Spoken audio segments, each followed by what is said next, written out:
imagine a global chessboard, right? Yeah. But the most valuable piece, oil, it's not always moving where you think it should.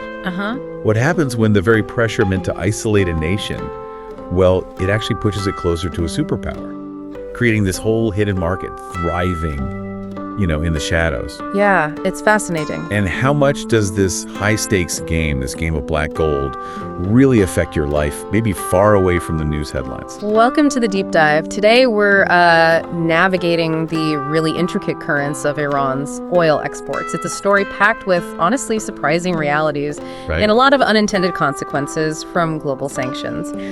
Our mission today is to unpack not just what's happening, but really why it matters to you. We want to expose some of these hidden mechanisms, look at how major players like China are, reshaping their whole energy strategy because of it.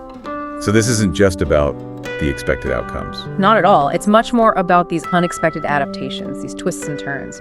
Okay, let's really dive into this because, when you think about a country under really strict international sanctions, your mind probably goes to like a crippled economy, right? Isolated, starved of cash. That's a standard image, yeah.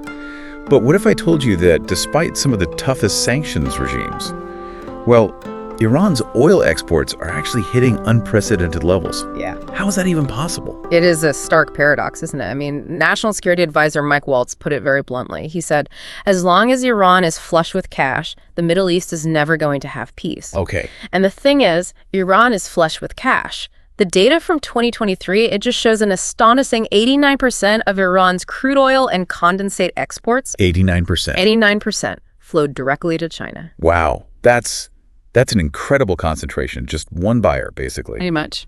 What does that tell us about how effective these sanctions are? Or maybe how they're just redirecting things? It tells us a lot. That 89%, that's a huge leap from just 25% back in 2017. 25%. Yeah. Before sanctions were ramped up. Exactly. This surge happened after the renewed U.S. sanctions were imposed in 2018. So instead of cutting Iran off, it just funneled everything to China. Precisely. It inadvertently channeled almost all its oil there. And, perhaps unintentionally really deepened their economic and, geopolitical ties. And the rest. Where did the other, 11% go? Right. The rest in 2023 was split mainly between Syria, about 6%, the UAE got 3%, and Venezuela around 2%. Small amounts elsewhere. So even under all this pressure, Iran's still a major player. Fourth largest OPEC producer in 23. Yep. And their resource base is just staggering. Third largest proved oil reserves in the world. How much is that globally? About 12% of global reserves and nearly a quarter of the entire Middle East's total. A quarter. Does that huge reserve base, does that help them ride out these sanctions? Absolutely. I mean, put it this way. At 2020 production rates, their oil could theoretically last 145 years, even without finding any new oil. So yeah, they have this immense long-term resource base. It underpins their resilience. And they're actually increasing production. They are. We saw about 1 million barrels per day increase from 2020 to 2023. And exports just to China grew by almost 870,000 barrels per day during that time. All right, Iran actually led global oil output growth in 2024. They boosted production while others like Saudi Arabia and Russia saw declines. That's right, a boost of about 374,000 barrels per day. It's quite remarkable, really. So what does this mean financially for them? We're talking big money. Big money. Their annual oil exports are projected to hit something like $67 billion in their current calendar year. $67 billion. Yeah, that would be their highest oil revenue in a decade. So the obvious question is, how on earth are they managing this despite the sanctions? Exactly. How are they doing it? Because on paper, it looks impossible. What's the secret? What's the shadow market? Well, the core strategy is really about two things: obscuring the trade and offering a bargain. A bargain. Yeah, Iranian oil is often sold at a pretty significant discount compared to, Brent or WTI benchmark prices. And that discount makes it tempting. Very tempting, especially for traders willing to take on the risk. And I guess that appeals particularly to those smaller, maybe less regulated Chinese refineries, the ones they call teapots. Exactly. The teapots are key here. They're generally less tangled up in the U.S. financial system, so they're, let's say, less sensitive to sanctions pressure. They can take risks bigger companies just won't touch. So they become ideal partners for this clandestine trade. Precisely. And the methods they use to get around sanctions, they've become really sophisticated.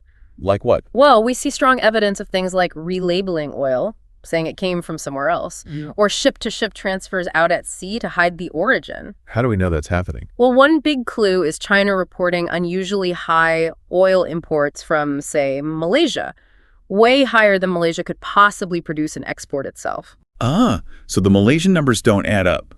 It suggests oil from somewhere else. Cough. Iran cough is being labeled as Malaysian. That's the strong implication, yeah. It's creative logistics, shell companies, a whole shadow infrastructure.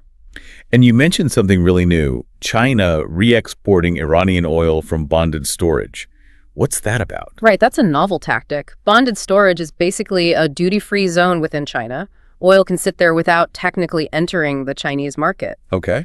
So now China seems to be taking Iranian oil that's been sitting in these bonded tanks, some of it since before 2019, and re-exporting it. So they're monetizing old sanctioned oil. How much are we talking? Potentially over 25 million barrels. That's worth what, over $2 billion at current prices? It's a clever way to turn that stored crude into cash. So this isn't just like one-off deals, it's a whole system. Absolutely. It's systemic, it's adaptive.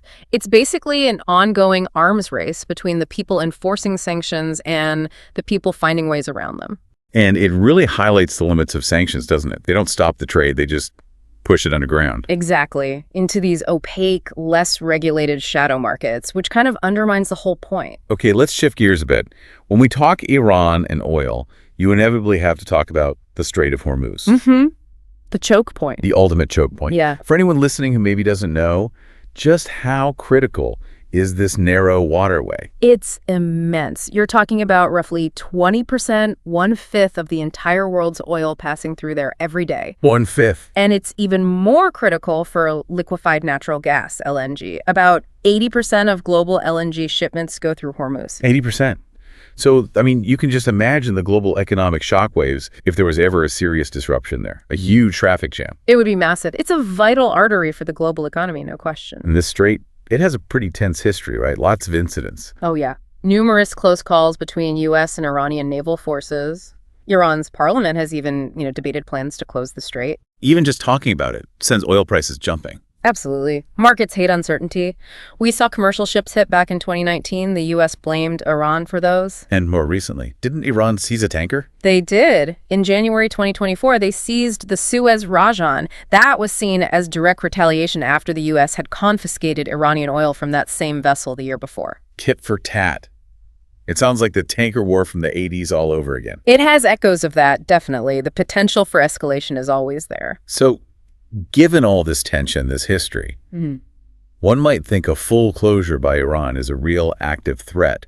But you mentioned a paradox. Yes. It's surprising, maybe, but a complete sustained closure of the strait by Iran is actually highly improbable. Why? Why wouldn't they use that ultimate leverage? Simple reason. Self-interest. A full closure would inflict devastating economic damage on Iran itself. How so? Well, think about it. Who's their biggest oil customer now? Exactly. Closing the strait would cut off their own main revenue stream and severely disrupt their most vital economic partner, China. Plus, it would wreck their relations with neighbors like Saudi Arabia and the UAE, countries they've actually been trying to stabilize ties with. So it'd be like shooting themselves in the foot, a really big foot. A very big foot, yes. The economic and diplomatic fallout for Tehran would likely be too severe to sustain for long. So if they can't really do it without massive self-harm, what's the point of all the threats? The naval exercises, the rhetoric. Now that's the key. It functions more as a psychological weapon, a geopolitical lever. Explain that. The threat of closure, or even just increased tension in the strait, is incredibly powerful. It's low cost for Iran to make these threats, but it has a high impact. It instantly injects fear and uncertainty into the global oil market. Prices spike. Remember when Brent crude jumped after those Israeli strikes on Iran? Yeah, even though the oil flows weren't actually hit immediately. Exactly. The perception of risk is enough. It shows the market sensitivity. So Iran uses the threat as leverage, as a bargaining chip, to exert pressure without actually having to carry out the disastrous act of a full blockade. It's a masterclass in using psychology in the markets. Pretty much, yeah. This whole situation really brings us back to that fundamental debate. Do economic sanctions actually work? It's a huge debate, and honestly, the record is really mixed. Proponents say, look, it's pressure without bombs. it forces regimes to change. Right. That's the argument. Pressure without military intervention. But critics counter that they're blunt instruments. They often fail. They hurt ordinary people. And the history seems kind of messy. Very messy. I mean, the first recorded use goes way back to ancient Athens banning traders from Megara in 432 BC. Wow. Okay, fast forward a bit. Right. More recently, UN sanctions often haven't achieved their goals. There are exceptions, maybe Libya, Yugoslavia, but lots of failures too. What about South Africa at apartheid? Sanctions were huge there, weren't they? They were significant, yes, but many analyses suggest they only played a moderate role. Internal conditions, domestic pressure, those were arguably more decisive in ending apartheid. Sanctions helped, but weren't the sole driver. Okay, here's one that seems really shocking, though. The U.S. sanctions on Japan before World War II. Ah, yes. From 1940-41, the U.S. tightened sanctions, especially on oil, trying to curb Japanese aggression in Asia. And the result? Instead of deterring Japan, it seems to have actually prompted them to accelerate their war plans. They felt backed into a corner, needing resources. Which led directly to Pearl Harbor. That's the argument. A profound and frankly terrifying unintended consequence. Sanctions didn't prevent war, they arguably helped trigger it. And sometimes sanctions even cause problems back home for the country imposing them. Absolutely. Remember the U.S. grain embargo on the Soviet Union after they invaded Afghanistan? President Carter imposed it. And American farmers were furious. Exactly. They lost a huge market, huge protests, domestic backlash. It shows sanctions can have blowback. So fast forward to today. What are the modern challenges in making sanctions stick, especially against Iran? Well, we talked about the evasion tactics, but there's also the rise of this shadow fleet. Right, tankers hiding their identity, their location. Deceptive practices, flag hopping, going dark. It makes tracking sanctioned cargo incredibly difficult. It's a huge enforcement headache. And even the EU is scrambling to keep up, right? Their latest sanctions package. Yeah, the 18th package, July 2025. They're trying to close loopholes. Interestingly, they even sanctioned an Indian company, Nayara Energy. Why is that significant? Because it shows they're willing to target refiners in third countries not formally part of the sanctions if they handle sanctioned oil. It's setting a precedent, trying to broaden the pressure. But does broadening it work, or does it just create more problems? Let's talk unintended consequences. Okay, there are several big ones. First, as we've seen, sanctions create this powerful incentive for illicit innovation. People get really creative finding ways around them. The arms race again. Exactly. Which means sanctions regimes are often leaky. They don't achieve a total blockade, they just divert trade into that shadow economy, undermining the punishment. What else? You mentioned overcompliance. Right. This is crucial. Legitimate banks, insurance companies, shippers, they get scared of accidentally violating complex rules and facing huge fines. So they just steer clear altogether. Often, yes. They adopt overly cautious approaches, refusing any business remotely connected to the sanctioned country, even if the specific transaction is perfectly legal or humanitarian. And that can hurt ordinary people. Absolutely. It can inadvertently block essential goods, food, medicine, medical supplies. Imagine a bank freezing funds for, say, baby formula or vaccines just because the destination country is sanctioned, even though those goods are exempt. Civilians suffer. That's a serious humanitarian cost. It can be. And then there's the diplomatic backlash. How so? When one country tries to apply its sanctions outside its borders, extraterritorial sanctions, other countries often see it as infringing on their sovereignty. Like the EU sanctioning that Indian company. India probably wasn't happy. India rejected it.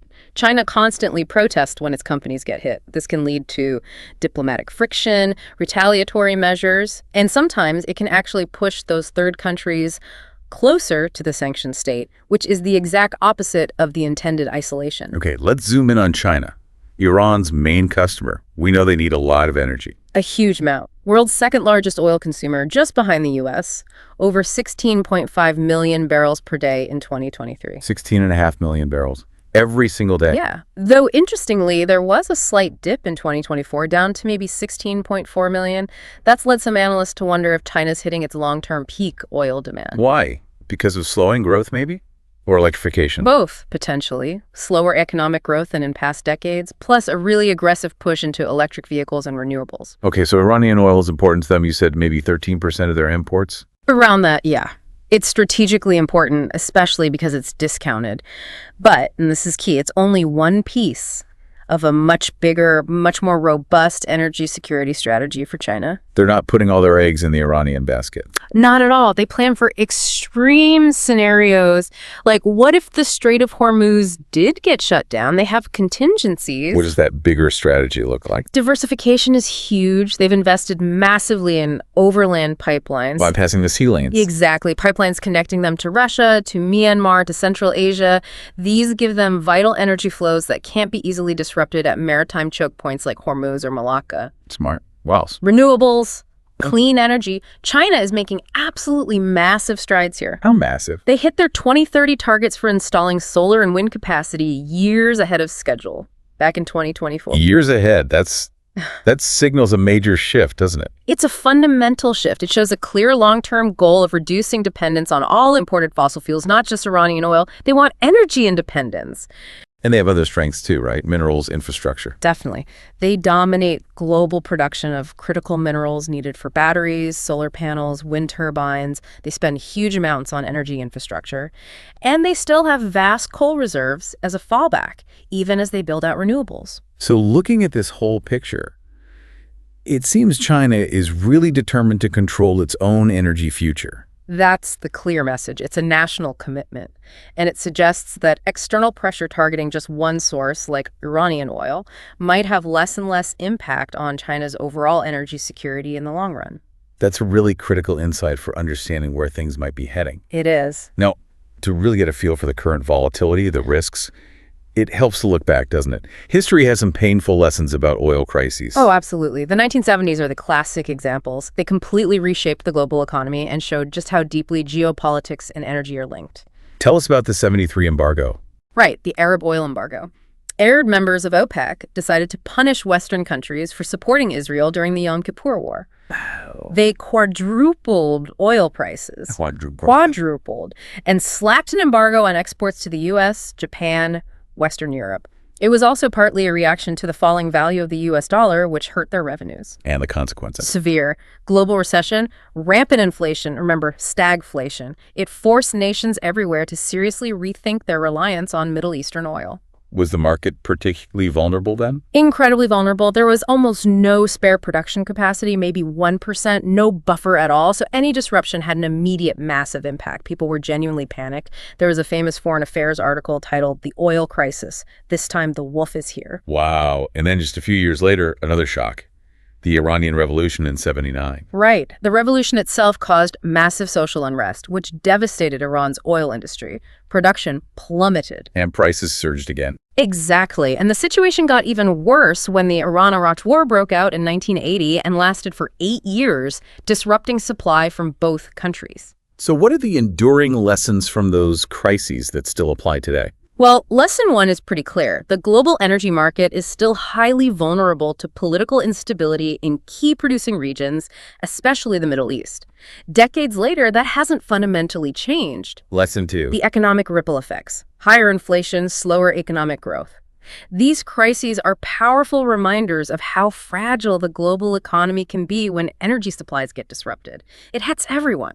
And you mentioned earlier how markets react not just to actual disruptions, but even just to threats. Yes, the geopolitical risk premium. Yeah. It's fascinating. Oil prices will jump based on mere perceived risk, even if not a single barrel of oil has stopped flowing yet. That shows how much psychology plays into it. Huge psychological component. It tells us that energy security isn't just about physical barrels of oil. It's fundamentally about managing geopolitical risk, promoting stability, managing perceptions. Even a small incident in Hormuz can mean you pay more at the pump tomorrow. Okay, let's bring it back to the present and some expert views. We heard National Security Advisor Waltz saying Iran needs to be cut off financially for peace. That's the clear strategic goal. Right, the intent is explicit. Yeah. Economically starve the regime. But as you've laid out, the reality is different. Yeah. Iran's exports are holding up around 1.7 million barrels a day this year, mostly to China. Correct. And even Treasury Secretary Janet Yellen admitted back in April 2024 that Iran is continuing to export some oil. It was kind of an understatement, but an acknowledgement. So what does that gap between intent and reality tell us? Is enforcement maybe selective, influenced by other things? It strongly suggests that enforcement decisions are wrapped up in broader geopolitical calculations. Well, maybe the U.S. prioritizes stable global oil prices to keep inflation down at home. Or maybe managing the complex relationship with China takes precedence over squeezing every last barrel of Iranian oil off the market. There are trade-offs. Tolerating some level of sanctions evasion might be seen as the lesser evil compared to, say, an oil price spike or a major confrontation with Beijing. That makes sense. It's not happening in a vacuum. Not at all. Now, there's a really interesting take from Megan O'Sullivan at Harvard. She redefines energy independence. What's her point? Yeah, it's insightful. She argues true energy independence isn't about being totally self-sufficient like an island.